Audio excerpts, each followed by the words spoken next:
Did you know that Ivy can do this? Yes! Yes! AC 130. Or that Paradox can do this?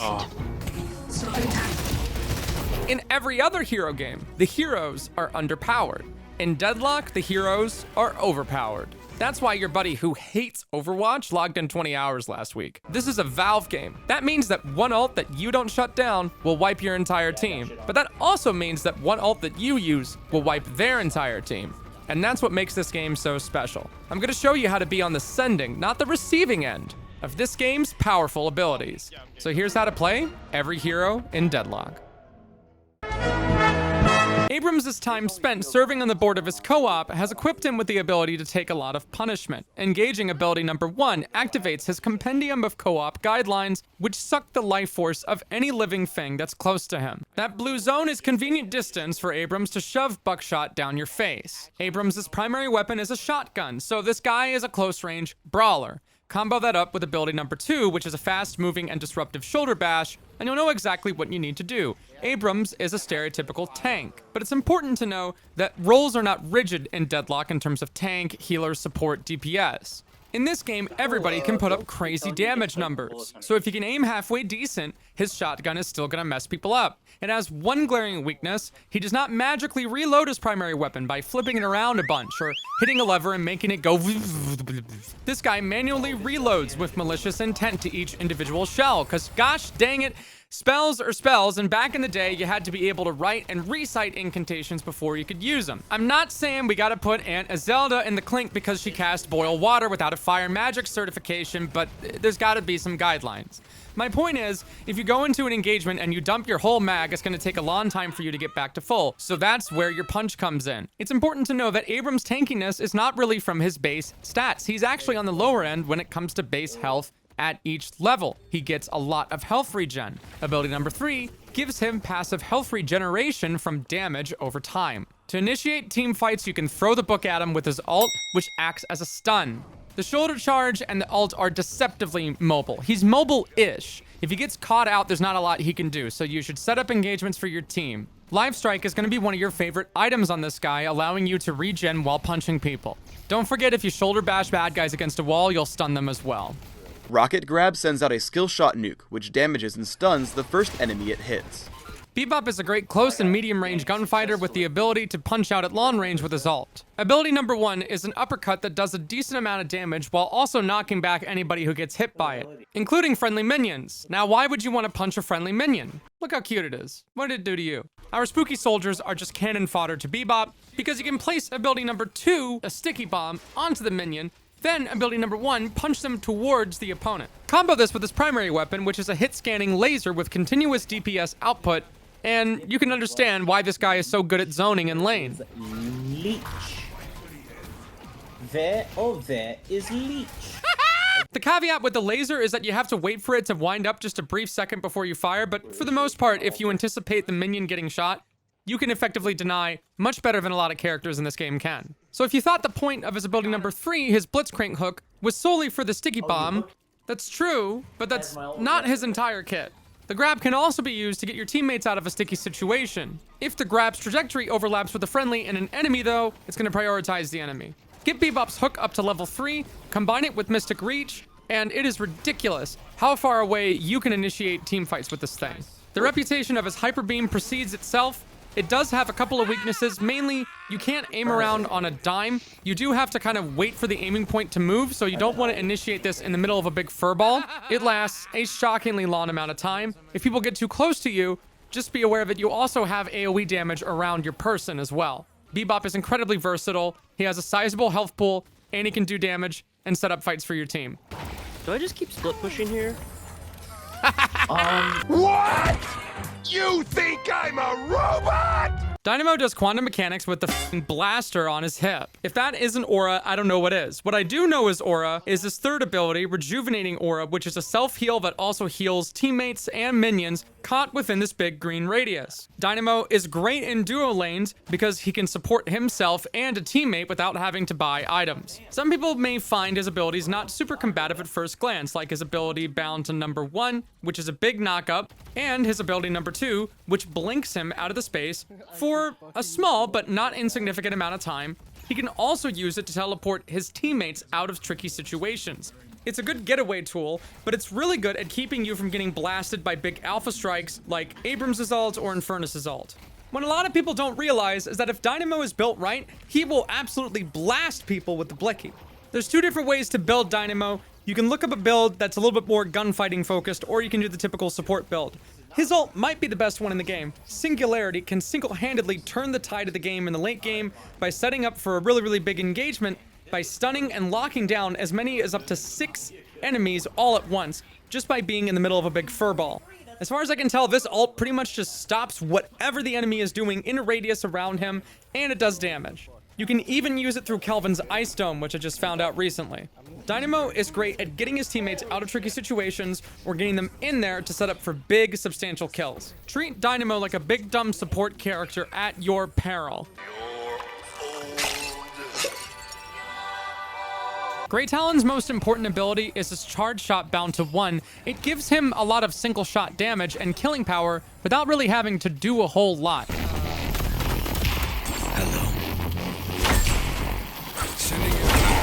You get a ton of those that you can keep in your pocket, and the cooldown is relatively quick. He's one of those characters that has a basic attack, yes, but really you want to be doing most of your damage with the charge shot, which, by the way, pierces through enemies, in case you didn't know, so it's good in crowds. The only evasive tool he has is this ability where he jumps up in the air and then he can fire like a big spam of arrows. It does expose him if you use it at the wrong time, but it can be useful to get away from a situation you don't want to be in, or to just get a better vantage point to take shots with. If you're familiar with Caitlyn from League of Legends, you're probably familiar with the concept of eating Caitlyn traps. Same thing here with Grey Talon. He has a trap that he can throw out on the field with, you know, pretty far range. And you want to use them as much as you can. You want to throw them all around the lane, behind cover, around corners, places where the enemy isn't going to expect them. You know, it's free crowd control. If somebody runs into it, you get an opportunity to hit them with the charge shot. His ult is just dumb. It's free damage, kind of like a Skybird from Val. Instead of flashing people, it, you know. So fill in the blank. Obviously, this is a really good chase tool to, you know, make sure that people don't get away if they're low on HP, but it also initiates team fights because it stuns. You can't shoot it, so, have fun.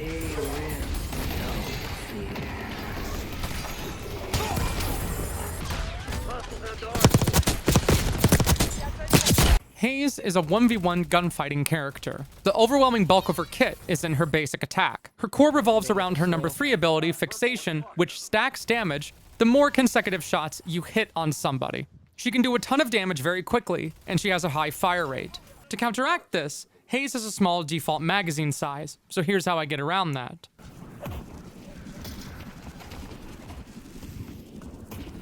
That's another thing I like about this is just like compared to early deaths in the Legends, early tower losses aren't as much of a loss. Haze relies on ambushing people to the point where she even says it out loud if you get too far from your teammates. That's Valve trying to tell you how to play her. You should try to go into engagements as often as you can with the sleep dagger first. Animains from Overwatch will understand this concept. If your slept enemy sustains damage, they'll wake up. Otherwise, they'll be unable to do anything for a couple seconds. This isn't just good for setting up engagements with your Reaper ult, it's also good to get away from an opponent that's chasing you. Haze can also snowball in the late game very quickly, using her smoke bomb to give her a speed boost and farm more efficiently. Ricochet and Tesla bullets will help her farm and get her items, which make her almost impossible to kill in direct 1v1s. It means it's hot! Infernus excels at gunfighting like Haze, but Infernus doesn't rely on stealth. The bulk of his kit relies on his third ability, Afterburn. Basically, if you shoot somebody enough, they'll catch on fire. Abrams. And it does damage over time. You chain this with your number 1, ideally initiating with that, which slows the opponent and amplifies damage that Infernus does to that opponent. Infernus is most at home dealing damage up close, and his magazine is small.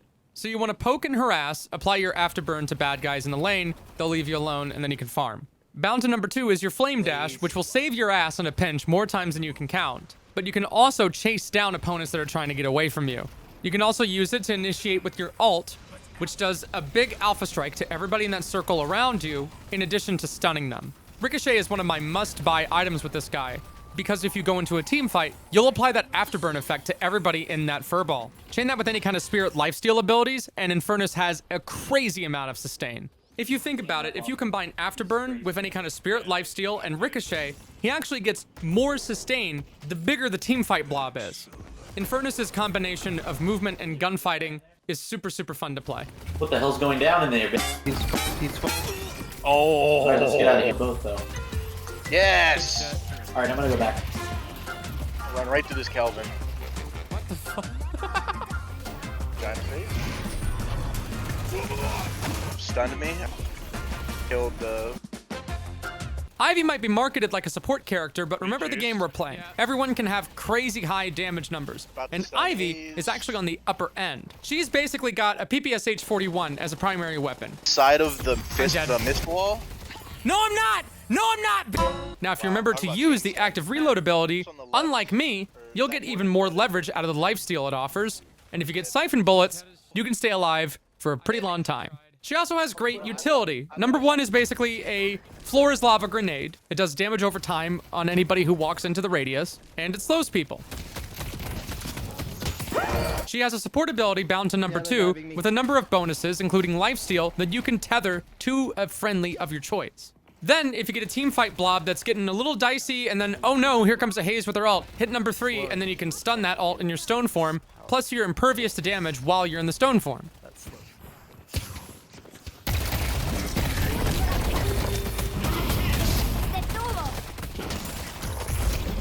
So my word of advice, look up at the team roster at the top. You can see who has their ults ready and who doesn't.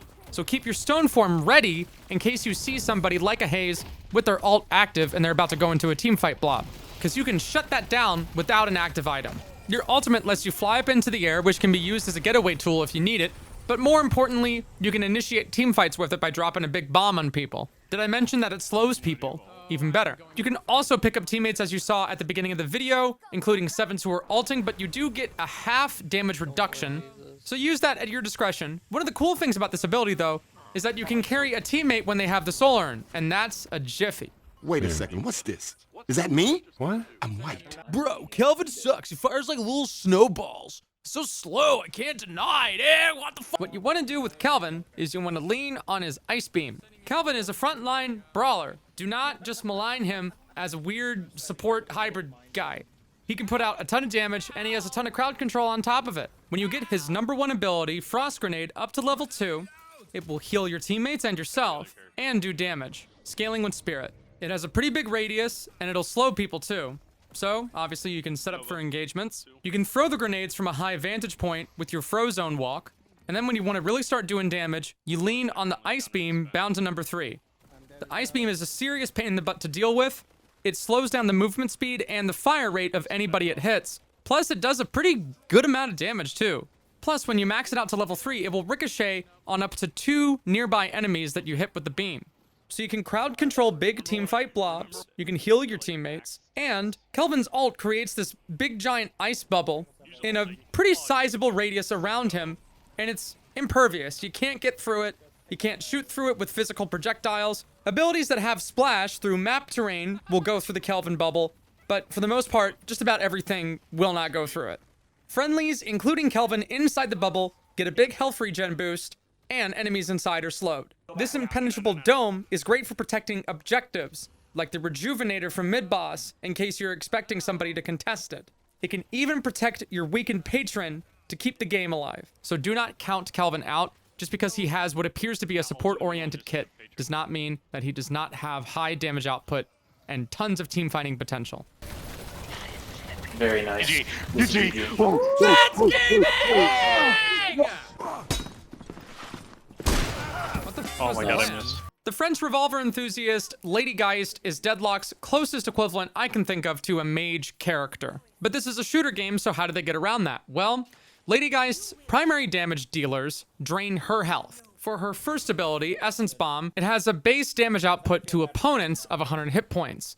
but you have to sacrifice 30 of your hit points. Since it does spirit damage to you, you can mitigate it with the right item. Her third ability is also a self-damaging ability that fires these little daggers, and when you hit opponents with the daggers, it will increase the amount of damage that all of Geist's abilities do to that struck opponent. This effect stacks, and the dagger strikes will also slow opponents too. You're kind of starting to see that her abilities aren't super intuitive, so this is more of an ability description section. I promise I'll discuss how to play her, just hang in there. There's a flip side to the self-damaging abilities. Your second ability is a lifesteal channel, and when that ability is maxed at level 3, it will silence opponents you hit with it. Ooh, okay. So this character has a pretty interesting toolkit, huh? And you probably guessed by now that her ult is a health swap ability. Now, I've been on the receiving end of this ability more times than I'm comfortable of admitting. Its default radius is 7 meters, so sometimes you can think, okay, yeah, I'm far enough, and then, oh, whoops. Because don't forget, she can get items like Mystic Reach to extend that range. What that essentially means is, you can take risks a little bit more than some of your teammates might be able to, provided you can get close to the enemy. In high MMR, you're gonna have to rely on your teammates' CCing abilities like 7 stun. Her gun is solid, but you can itemize into her ability spam, and that's where I kind of get the impression that she's a mage character. Her throwable abilities have relatively short cooldowns, and you can pretty much just spam them throughout the course of an entire fight. Geist is a character that relies a lot on good positioning. So conserve your stamina in case you get caught out, try not to be caught in the middle of a reload, and try to lead with your abilities before you go into a gunfighting engagement. High ground is great, we love high ground, so you can throw bombs.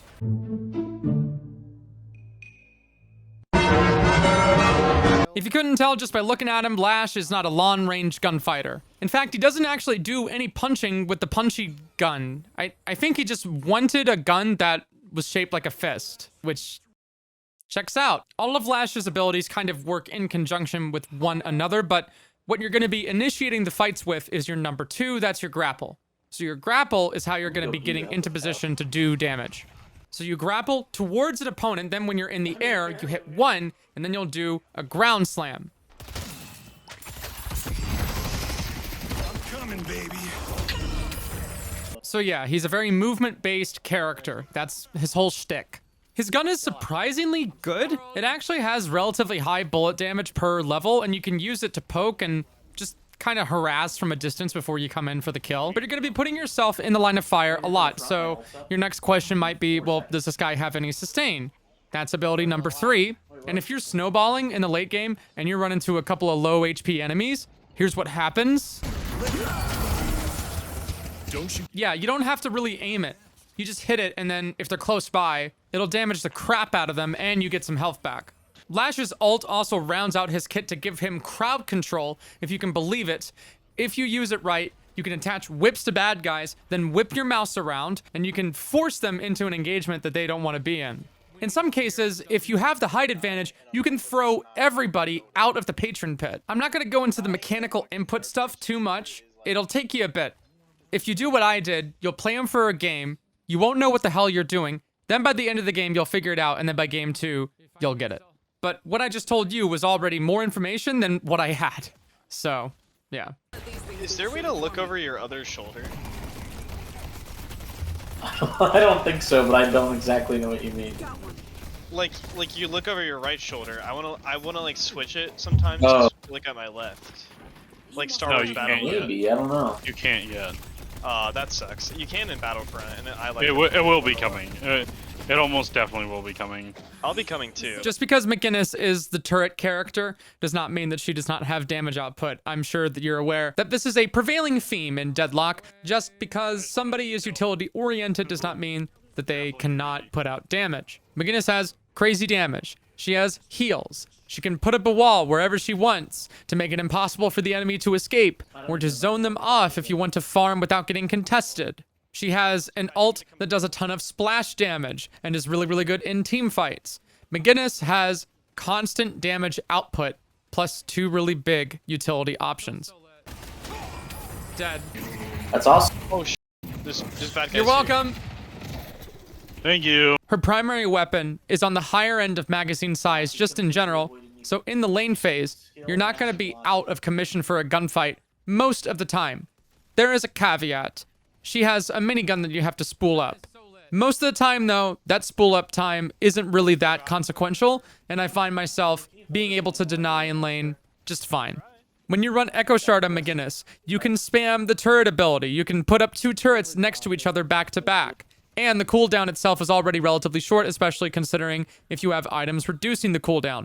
The turrets are not a supplement to her damage. In many ways, they are the main damage source, especially when you are pushing objectives. These things are nothing to ignore. They're not just there. They're not, you know, cute little utility items that just kind of poke and harass. They will kill enemies if you put them in the right place and at the right time. So do not scoff at the turrets. Do not ignore the turrets. Place them often. Place them in as many engagements as you can. And place them in strategic ways so that they look at the entire choke of the team fight while they help you zone out the enemy. And then you can get in there with your minigun, with Fleet Foot, and just gun them down like a dog. Top 1 pocket just died. I don't know where the fight is. I'm getting dove by like 15 people. Maul. No! Let me go! Please. Mo and Krill is fast, tanky, and it does damage. How is this balanced? I don't know. For now, we have who's probably the best farming character in the game right now because he is mobile and he has a ton of splash damage and CCing effects. Mo and Krill can burrow into the ground like a mole, as they do. However, when you finish that, right, you hit the burrow button again, you come up out of the ground and you do a bunch of damage. Plus, you slow them, so it makes it easier to initiate a fight. You know what else happens when you start burrowing? You move faster, so you can chase opponents down, and you can get away. You need this mobility. Mobility? Molbamba? I'm a mole. Because you are a shotgun character. You have an auto shotgun, which makes you really good at denying farm, but you do have to get in close to initiate your fights. However, the Mole Man also has an ability that deals an alpha strike called Scorn. That's ability number 1, plus it heals you. And his third ability, Sandblast, makes it impossible for the enemy to shoot their main primary weapon at you. To top it all off, you have basically a Warwick ult, which is a CCing effect that does a ton of damage to them over time and locks them into place. If the opponent dies while you're hitting them with this ability, you get permanent max health. Mo and Krill is mobile, tanky, and does serious damage, but he has to get in close. So your whole kit revolves around making sure that you mitigate damage and choose your engagements wisely. However, his health scales so high that I really feel like when you start snowballing, there's just no reason to really be picky about the engagements. He's really scary when he snowballs.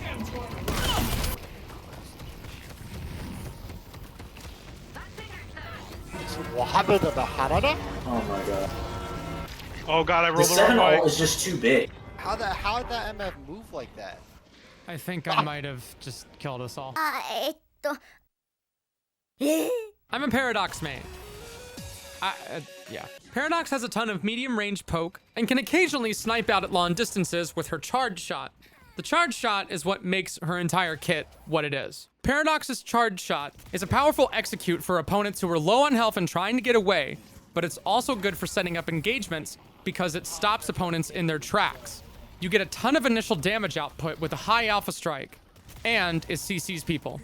It's brief, but sometimes it's enough. So when I play Paradox, I max out the charge shot. Now the other parts of her kit include the time bomb and the wall. The time bomb is your primary way of farming and clearing waves. You're not gonna get a ton of damage output with this thing. Sometimes it'll kill somebody under the right circumstances, but what you wanna do is disrupt people. You wanna throw it into an enemy furball and disrupt them with its slowing ability. The logic of her number 2 ability, Time Wall, is that it stops the physical projectiles of the enemy, but not yours. So you can set it up on a really big choke and start poking. It gives her a positioning advantage that other characters can't really have in terms of where she wants to take her gunfights. Her ult is a skill shot that will swap the positions of you and an enemy that you hit. It also has lifesteal. Look at the range this ability has. So this is really good for securing kills from opponents who are running away, but it is risky. You can end up swapping yourself into an enemy furball, and that's bad. Paradox's biggest weakness is that she doesn't have a lot of mobility or escape tools. She needs to stay at medium to long range to get the most out of her damage output. But she is a super fun character to play for aimers.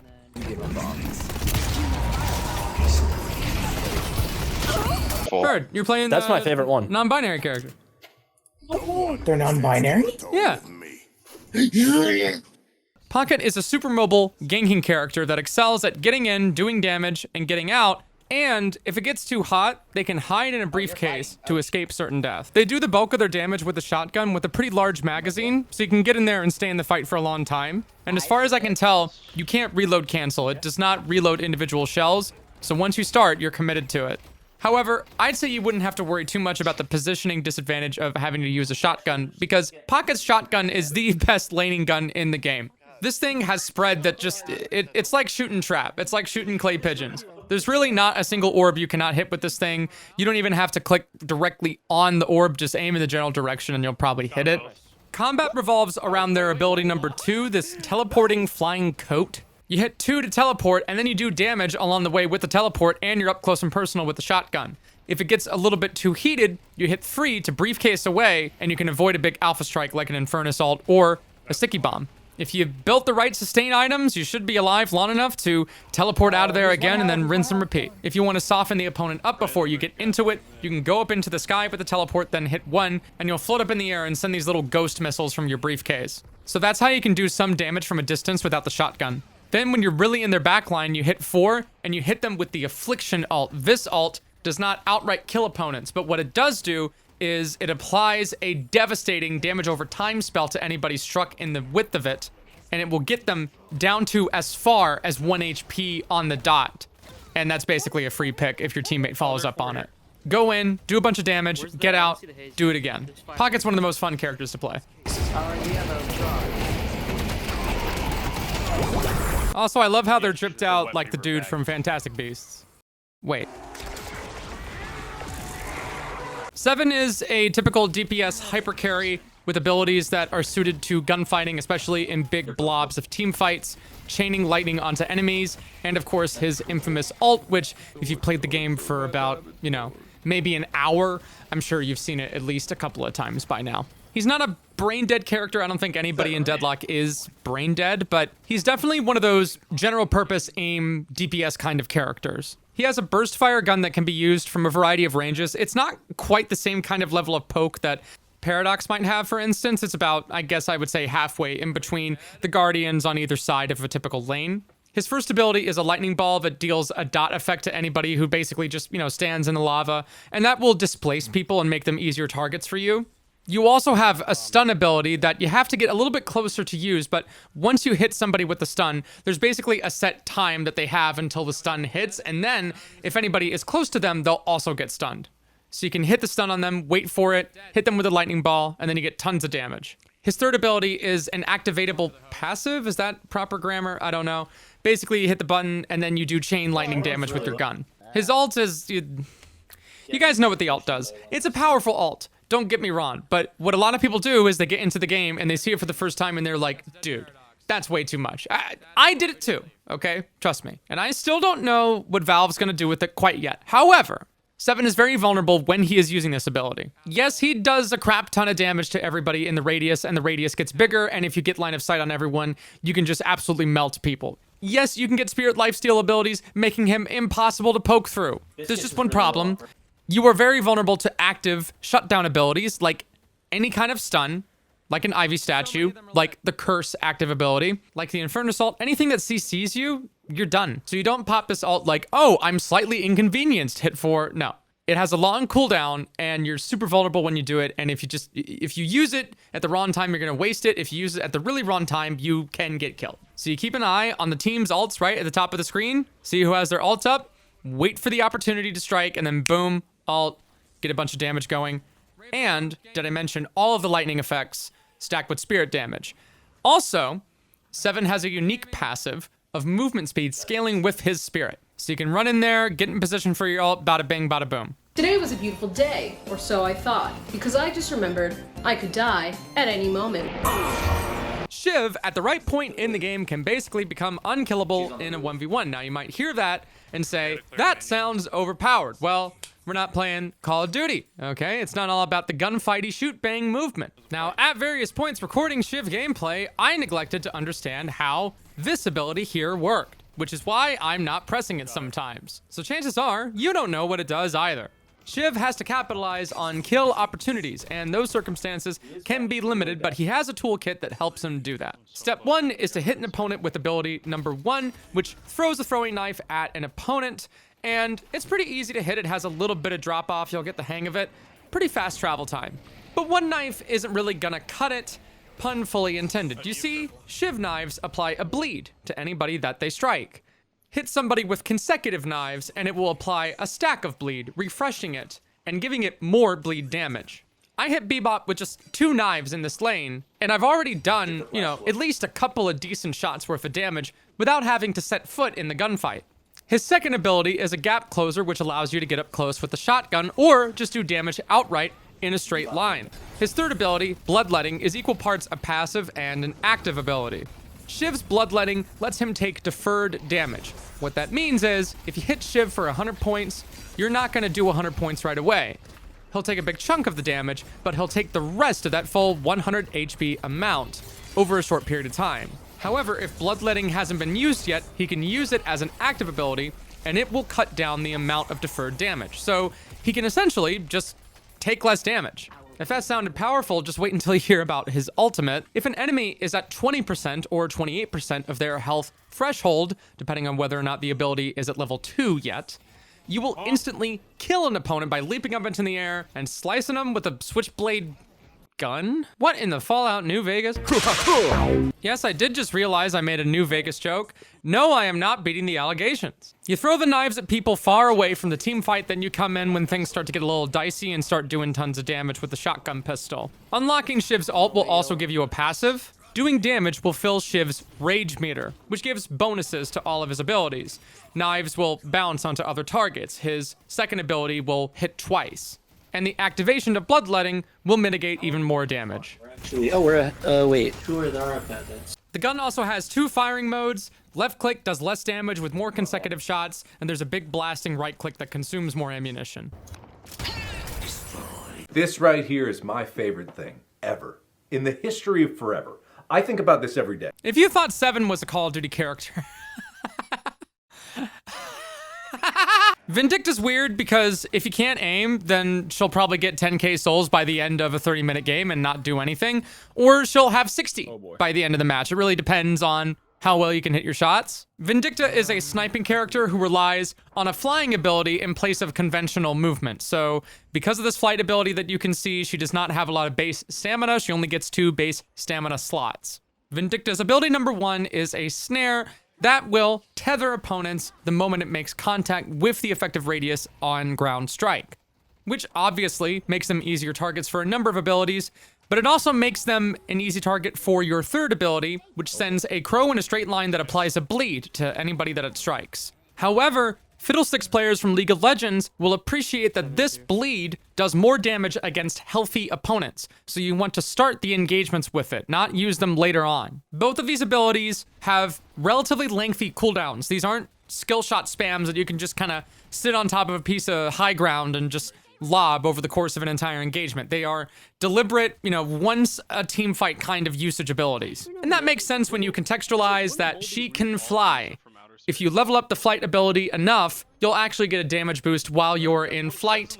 It's not like you're flying like an Ivy sort of flight, but you do get to kind of hover around and peek behind cover, tall buildings, things like that, in a much more omnidirectional way, like you're in zero gravity. That gives you leverage to hit all of your abilities much more easily than you otherwise would, including your ultimate, which is a snipe. It's basically a Team Fortress 2 snipe where you have to wait for the circle to fill up before you can do full damage, but there's also a catch. It's not meant to be used as an opening engagement tool. It is an execute tool that does a ton of damage to people that are below a certain health threshold.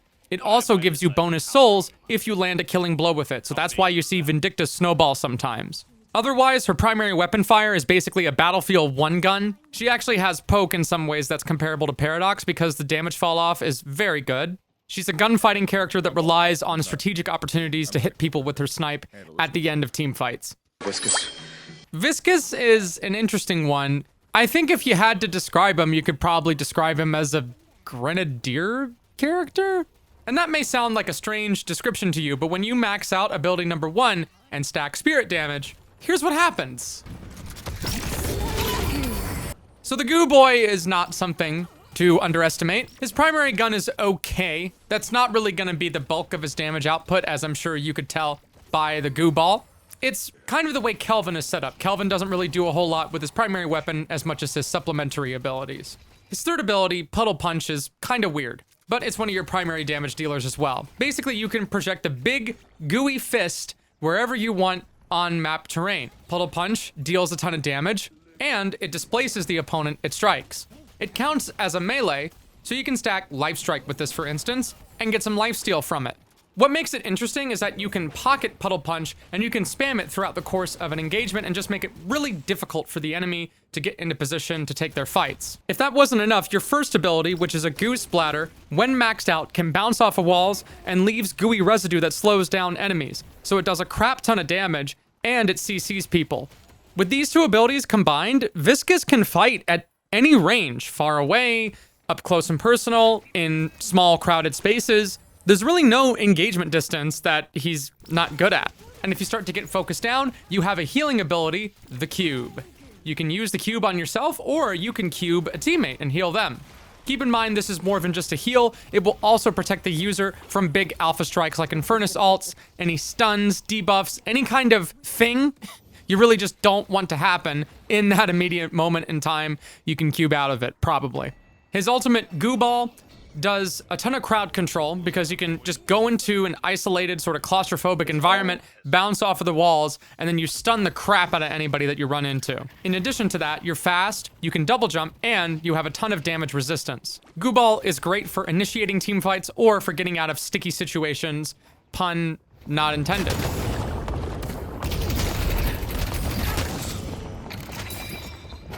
Need help on yellow.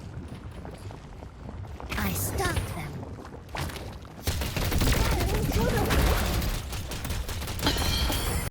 Full Metal Alchemist. Warden. Oh boy, do I hate this guy. I think what drives me crazy about him is that he has ranged combat ability, speed, tankiness, CCing, lifesteal. The only thing that Warden is weak at is long range gunfighting. That's it. And even then he can still poke out a little bit because his gun doesn't have crazy fall off. He initiates combat with his Alchemical Flask, ability number 1. The range on it is quite short, so he has to get up close to make it work, but the splash on it is like strangely big. So if you keep an eye on their stamina, if they seem to have dodged, you know, just a little too many times, then go in for that. This ability will damage, slow, and reduce weapon damage and stamina of an opponent that it hits. So not only will you make them slower just in base movement speed, but they will not have a resource to dodge your follow-up, which will be your ability number 3, your cage. Your cage basically makes this big circle around the opponent when you activate it on them, and then if they don't get out of the circle in time, they'll be locked in place. Also, when it's maxed out, Warden gets additional bullet damage against whoever is caught in the cage. You'll run your opponents down with ability number 2, which gives you a speed boost and spirit shield health. Your ultimate is a charge-up ability with a charge-up time of 2.2 seconds. And in a radius around you, you release damaging pulses that will also lifesteal. This ability scales crazy. It gives him a lot of sustaining gunfights. It basically makes him impossible to solo. Do not solo him under any circumstances. I don't care if he's 0-6. If you're fed, you don't need to be picky about your engagements. You can use this, go into the fight, and you can pick off whoever the hell you want. There's nothing stopping you as long as the ability is active. Honest to God, it's really good. I don't know if people understand because they look at the 7 ult and they're really, they get bent out of shape by that. But this guy is really powerful right now. You're a frontliner, you're tanky, you're fast. Get in there and just play Call of Duty. Welcome to the League of Legends Champion Spotlight, featuring Kha'Zix, the Void Reaver. Change is good. Haha, very funny. But if you've played League of Legends and you're familiar with Kha'Zix, if you play Kha'Zix, you know how to play Wraith. Congratulations. She is an assassin character who specializes in locking an opponent down, dealing a crap ton of damage, and then getting out as fast as possible. She is really good at split pushing, and she can play a lot more aggressively than any other character. That's because she has the best escape in the game, and that's what I'm gonna cover first. Ability number 2 is her teleport. Just look at the range of this. So let's just contextualize what we just did. I hit a button, and then I went from that end of the lane to the other one without a wind up. I mean, there was a wind up, but it was a really quick wind up. you get 25 meters of teleportation off of the base ability. You put 1 ability point into it, and you get 15 more meters of cast range.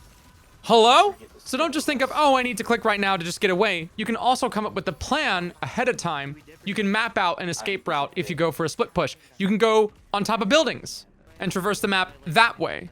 If you get to the rooftops, in some instances, you're pretty much gone, and there's nothing the enemy can do. You've got a Tommy gun with a big magazine, so what can you do with it? Well, you can gunfight and duel very effectively, and you have options to round out your damage abilities. Your number 1 ability is basically a tow missile. It'll move in the direction of where you're pointing your cursor or towards an enemy that you specify. It has a ton of splash damage, and you can poke people behind cover if they're hiding. It's a pretty decent amount of damage, so it's nothing to scoff at. They're up on our shit. I'm cutting spec. Then if that's not good enough, you have ability number 3, full auto, which increases your fire rate, but there's also another cool thing. It gives your allies half of that fire rate bonus, including your minions. So you can push lanes with this ability super effectively. Then if somebody gets too close to you and you're in a 1v1 engage, hit them with the alt telekinesis. It'll home in like a sidewinder missile on an opponent and lock them in place, stunning them so that you can follow up with the full auto and your card tricks. You can just absolutely alpha blast the crap out of anybody who gets hit by this thing, and you can tear up even the tankiest of enemies. Wraith is one of the best gunfighters and objective pushers in the game right now who should never be underestimated. Keep an eye on your teleport's cooldown. When that's down, you're pretty vulnerable because you're squishy. After 9 years in development, hopefully it will have been worth the wait. I'm gonna be real. I can't play Yamato for Ish. It's a shooter game. Sorry. Sorry I can't play the fighting game character, because that's basically what Yamato is. She's an action game character, not a shooter game character. Okay, she's shooter-ish, sure. It doesn't stop people from trying to play Yamato like a shooter game character. There is a so-called AD carry Yamato build where you spec into gun damage to, I guess, throw the throwing knives or whatever they are more effectively, but here's the deal. She gets most of her damage output from spirit builds. You can do the AD carry build, but that's not what I'm going to be talking about. Yamato has a number of ability chains. She has a grapple hook bound to 2, which has a pretty extensive travel time.